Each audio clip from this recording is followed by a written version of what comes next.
আপনি কি জানেন ২০২৩ সালের ১ জুন থেকে সংযুক্ত আরব আমিরাতে কর্পোরেট ট্যাক্স চালু হয়েছে। ইউএই সরকার ঘোষণা করেছে যেসব কোম্পানির বার্ষিক লাভ ৩,৭৫,০০০ দিরহামের বেশি হবে তাদের জন্য ৯% কর্পোরেট ট্যাক্স দিতে হবে।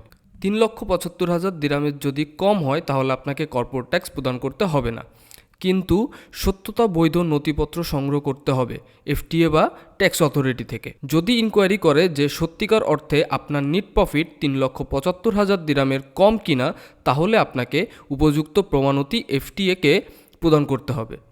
সমস্ত কর্পোরেট প্রতিষ্ঠানের জন্য ট্যাক্সের নিয়ম মেনে চলা বাধ্যতামূলক।